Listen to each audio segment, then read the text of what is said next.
Oke, Assalamualaikum warahmatullahi wabarakatuh. Kembali lagi dengan saya Yudanto Eka Putra dengan NIM 1202170130. Nah, di sini saya akan membahas uh, CLO3 tentang perancangan dashboard. Nah, latar belakangnya itu data merupakan hal yang penting bagi perusahaan dan organisasi. Nah, setiap divisi atau bagian di perusahaan pasti memiliki datanya masing-masing. Misalnya data penjualan, data produk, data produksi, data bahan baku, data pegawai, data keuangan, dan lain sebagainya. Nah, data-data itu dapat diolah menjadi informasi dan dapat digunakan sebagai pengambilan keputusan. Nah, sehingga dapat membantu perusahaan untuk mencapai tujuannya.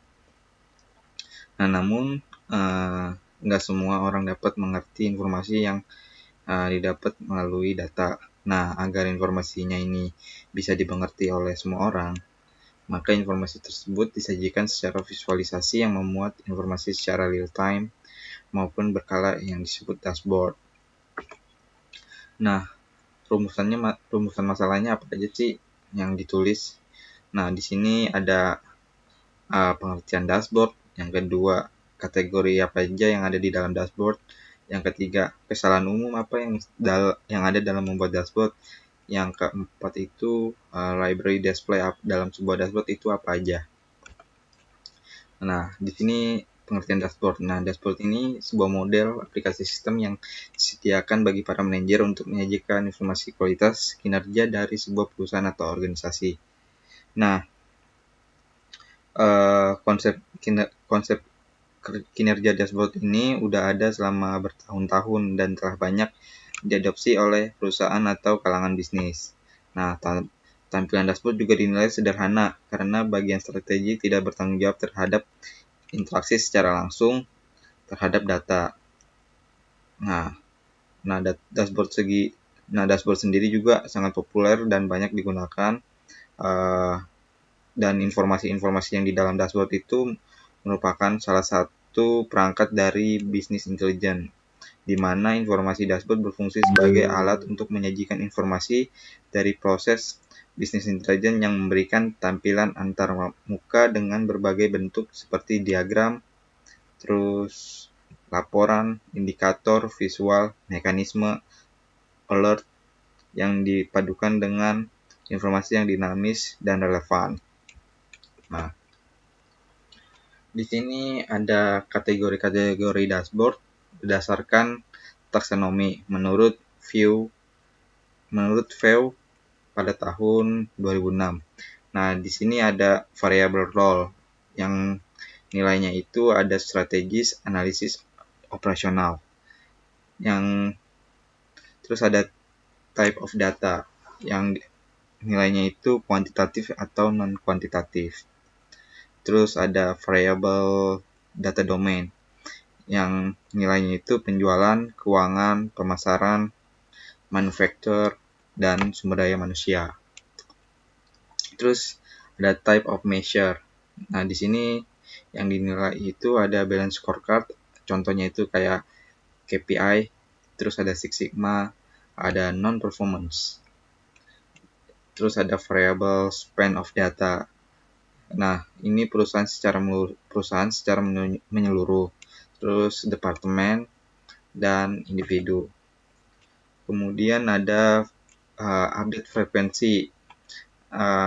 Nilai yang dinilai itu dari bulanan, mingguan, harian, tiap jam, real time atau mendekati real time. Terus ada interactivity, yaitu tampilan statis atau tampilan interaktif. Dan ada mekanisme of display yang mengutamakan media grafis, terus mengutamakan media tulisan.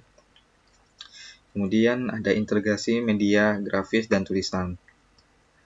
Terus kemudian ada portal functionality.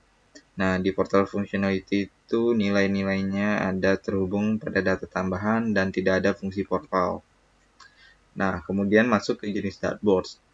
Nah, jenis dashboard ini ada Enterprise Performance Dashboard. Nah, keterangannya itu tampilan dashboard mengacu pada konsep balance scorecard, dan digunakan untuk memonitoring kinerja organisasi secara high level.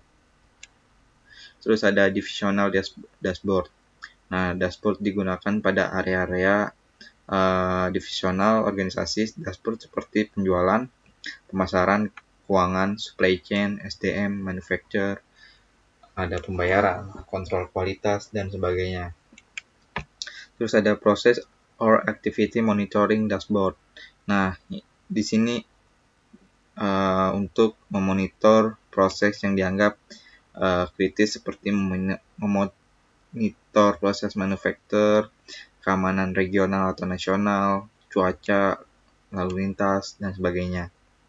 Terus ada application dashboard. Nah, di sini keterangannya itu menjadi antarmuka bagi aplikasi-aplikasi tersebut, serta menyediakan fasilitas bagi pengguna untuk berinteraksi dengan aplikasi di dalamnya. Kemudian ada customer dashboard. Nah, di sini menjelaskan untuk mendukung aktivitas yang berhubungan langsung dengan konsumen. Dan yang terakhir itu ada vendor dashboard. Nah, vendor dashboard ini digunakan untuk berkolaborasi dan berinteraksi dengan organisasi yang menjadi rekanannya. Nah, vendor dashboard ini biasanya tergabung dalam portal yang dimiliki oleh vendor. Nah, kesalahan-kesalahan umum dalam perancangan dashboard. Nah, ini yang pada gambar yang saya kursor yang saya tunjuk ini, itu kesalahannya itu pada satu layar monitor komputer. Maksudnya ini melebihi batas satu layar komputer atau monitor yang mengacu pada tampilan dashboard. Terus ada dashboard yang ini. Yang kedua ini menyediakan data yang tidak memadai. Misalnya dashboard tentang penerimaan mahasiswa baru. Seharusnya itu nggak hanya berisi jumlah mahasiswa baru pada tahun itu saja, tetapi berisi informasi jumlah mahasiswa baru tahun lalu. Kemudian yang gambar ketiga ini ada yang salah itu menampilkan detail atau presisi yang berlebihan. Kemudian ada yang gambar revenue itu memilih ukuran yang kurang tepat, dan yang pie chart ini memilih media tampilan yang tidak tepat, misalnya salah memilih chart atau diagram. Dan masih banyak lagi. Nah, di sini ada display library dalam dashboard yang dibagi menjadi 6 menurut view. Yang pertama itu ada grafik. Nah, grafik itu contohnya itu yang tadi seperti saya jelaskan pada video sebelumnya, yang kayak bar chart, line chart, pie chart. Nah, di sini untuk grafik itu lebih penyajiannya itu menggunakan tipe data yang umum pada dashboard, yaitu data kuantitatif. Kemudian ada gambar. Nah, penggunaan gambar ini kayak foto, ilustrasi, atau diagram terkadang berguna pada dalam dashboard, namun jarang digunakan. Yang ketiga ada icon. Nah, icon ini gambar sederhana yang berfungsi untuk mengkomunikasikan suatu fungsi sederhana. Terus ada drawing objects. Nah, drawing object itu penyajian informasi menggunakan beberapa tipe penyajian dashboard secara bersamaan. Nah, gambaran dari tipe-tipe ini secara terstruktur dapat menyampaikan informasi dalam dashboard dengan baik. Terus ada teks. Nah, teks ini pada dashboard memiliki beberapa informasi yang hanya dapat disajikan dengan menggunakan teks. Nah, contohnya itu untuk memberi label yang mengidentifikasi item dalam gambar ataupun diletakkan pada suatu tempat sebagai keterangan atau informasi.